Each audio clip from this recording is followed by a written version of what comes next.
Hey guys, welcome to this week's Finance in 5. With the latest predictions, house prices in Perth are expected to pass the $1 million median mark by 2027. Sydney's median house price is expected to soar over $2 million. So as a sustained housing shortage is going to kick up another gear and another phase of growth, can first home buyers survive in a market where prices keep soaring? We're going to cover that in today's episode and go through what some experts are predicting for house prices over the next 12 months. Plus, we'll take a closer look at the rental market, where relief might finally be on the horizon for Sydney and Melbourne tenants, and from the trifecta of inflation, interest rates, and your mortgage to the changing face of Australian housing, we'll leave no stone unturned in our quest to help you navigate the property market's new normal. Welcome to the Buying Your First Home podcast, your personal guide through the Australian housing market. Here we tackle the big questions and the small details that come up when buying your first home. From financial prep to finding the right neighbourhood, we're here to ensure that you've got all the knowledge at your fingertips. So let's take the first step towards unlocking the door to your new home.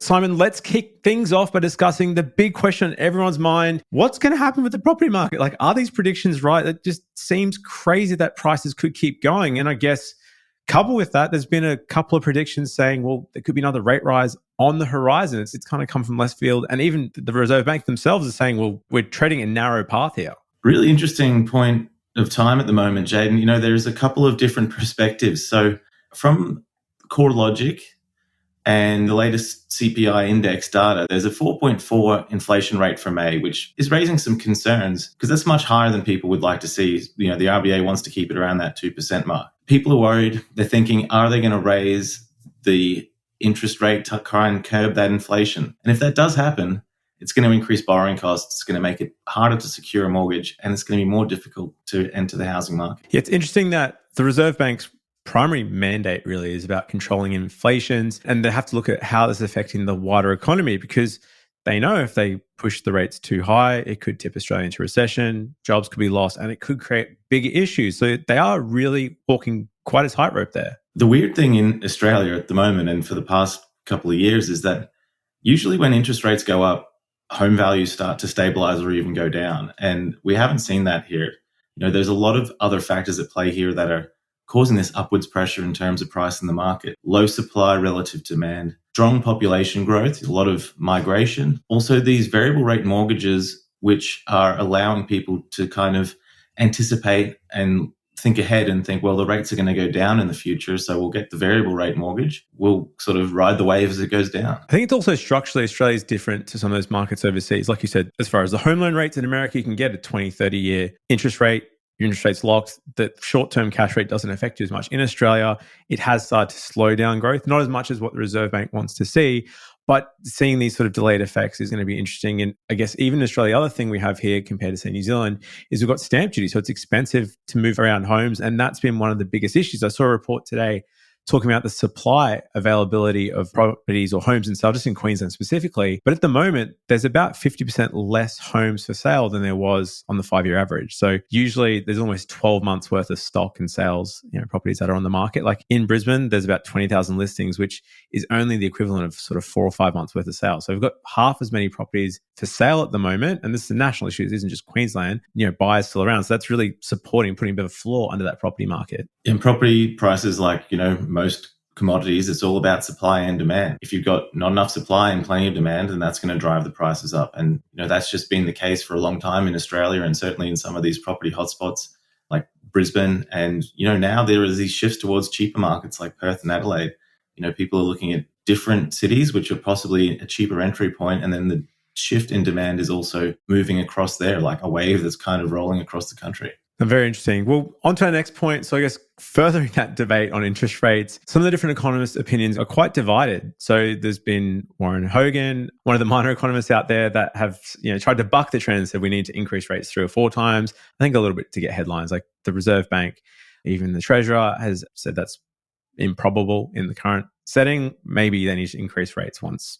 Possibly, depending on inflation settings, but several times looks unlikely at the moment. But the panel of 29 forecasters actually expect the Reserve Bank to start cutting interest rates potentially by the end of next year. So a total reduction of 0.65 basis points by the end of 2025. So that could see the cash rate coming down from its current point at 4.35% to 3.75%. And even the Reserve Bank said like a neutral setting is probably around 3.75% cash rate. So potentially there is scope for reprieve there, but I guess how soon that happens is another question. The interesting thing here is this panel of 29 forecasters, which were assembled by The Conversation. So they asked a bunch of different economists, where is the rate going to go and when's the first cut going to be? There is a lot of variability here. Most people are saying that it's going to go down and probably go down by, the end of this year, early next year. But there are others who are saying it might not go down at all, and we'll see the first rate cut as late as July 2025 or even an increase of 0.5%. So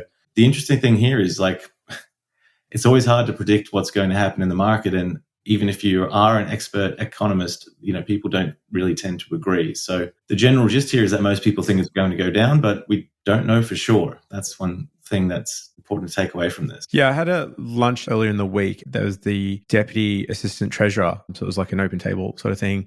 And someone asked him about interest rates and prediction. And he's obviously saying can't really give the government view, and it depends what happens. But my personal opinion is potentially the Reserve Bank will keep things on hold with those inflationary figures. It's a bit too soon to see how that's happening and how it's going to affect the job market. People are financially, stretched in a sense, like households are having to put more money towards electricity, cost of living, that sort of thing. And he did also say, if the Reserve Bank were to put up interest rates, it would be a potential pathway to recession, which could really impact the economy at a larger scale. So saying, well, potentially they're going to tread cautiously, wait and see what happens. But yeah, like you said, Simon, it's a hard one to predict. Definitely one thing he said that was interesting though, is there's going to be, there's always changes, and now's probably not the time to be looking at fixing your interest rate. And it's definitely a trend we've seen in our business. Obviously do mortgage broking, but a lot of people are going towards variable rates because what you said before, Simon, a lot of uncertainty in the market, but it does look more likely in the sort of short to medium term that there'll be some relief there with the interest rates. Absolutely. So we have heard from the experts about where interest rates might be going, but what does this all mean for the average home buyer? Let's have a look at where the property price data is going. And maybe there is some hope for people who are looking to enter the market.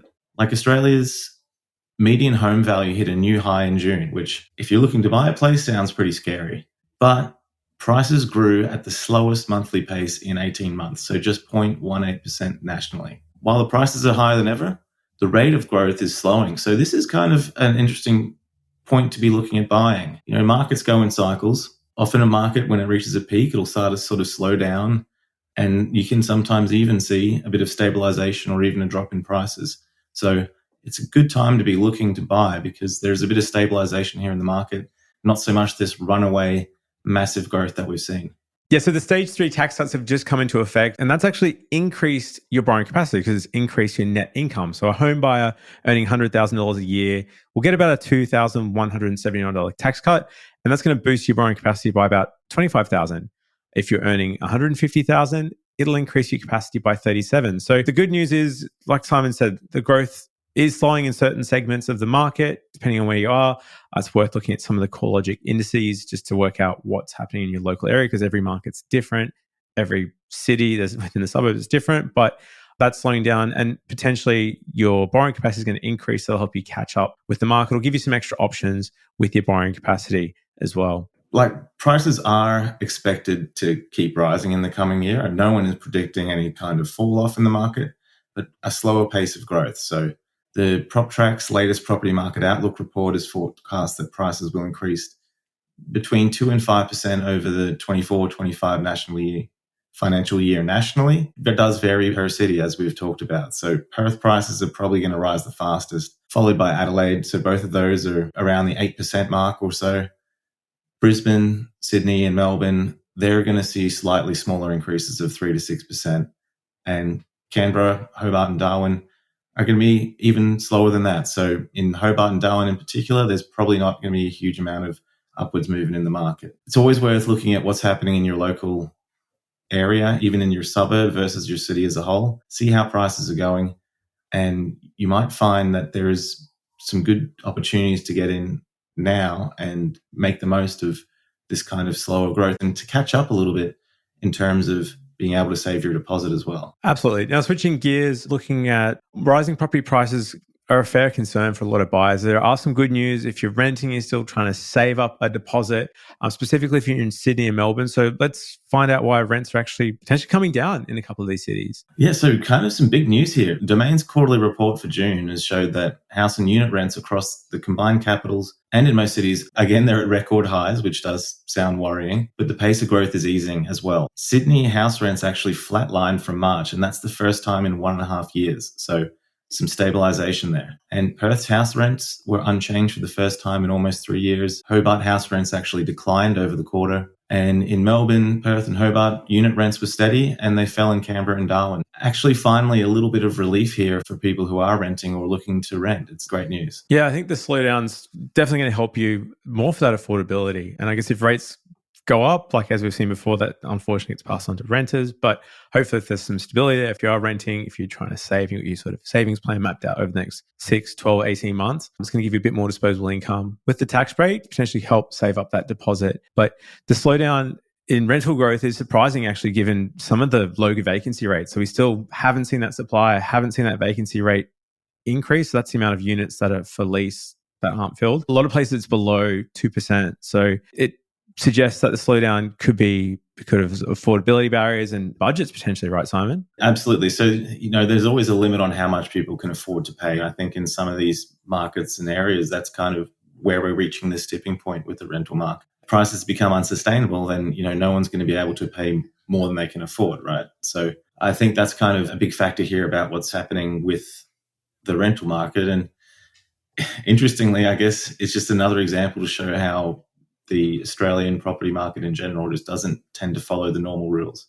Typically, ultra low vacancy rates means really high rental growth, and we're not seeing that. And high interest rates mean lower house prices. We're not seeing that either. So the only thing to take away here is that you can't expect the property market to really act in a rational way. Or the way, you want it to go. It's a bigger beast than that. So I guess moving on to our next section. So new home approvals rise to a 6-month high. As we covered, the housing market in Australia has some big challenges, one of them being supply, and supply comes from construction. But the latest data on construction and housing approvals. So this is, I suppose, approvals. Simon, maybe explain what that is as opposed to starts and what some of the data is showing. If you want to build a house, you have to get an approval, a permit to build it. And so what they're talking about here is with new housing approvals are people who have submitted for a permit to build and been approved to do so. It's a sign that people are planning on building in the future. Not all these approvals go ahead. So as you mentioned, there's the starts as well. That's when building actually does commence on a property. Interestingly, there was an increase in May, which was 14,175 new housing approvals, which is a 5.5% increase. And that's good news. We need these houses to be built.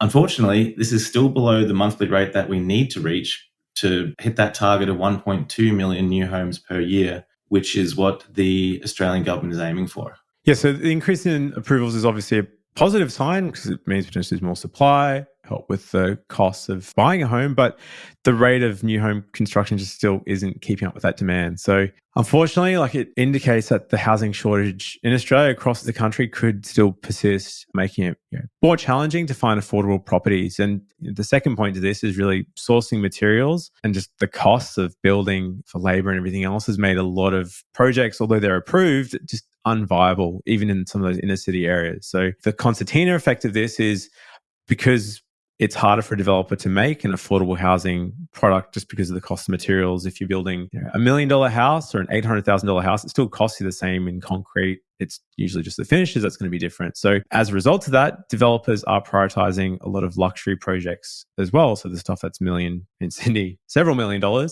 But it means that a lot of first home buyers and people like us at the affordable end of the market aren't getting the right products that's got access to it. So it's going to make it harder for entry-level sort of homes in the current market. And there's just some big changes there. Yeah, which is pretty wild. I was reading about one particular developer. So they were building a set of units and they had planned to build about 60 one-bedroom apartments. And during the building process, they actually scrapped all of those to focus on 2 and 3 bedroom apartments because they couldn't justify the pricing and they couldn't sell the one-bedroom apartments for a price that was viable for them. So they shifted towards the luxury. So I guess the takeaway here is that in general, if you are looking to buy or build a home as a first home buyer, you really are probably getting more bang for your buck looking at established homes in terms of being able to find an affordable place and being able to find something that works for you. So these lower end properties aren't really being built, so it's going to be harder to find them, which really means the opportunity there is to look at the properties that are existing. They're catering these new projects to like the downsizers, people who are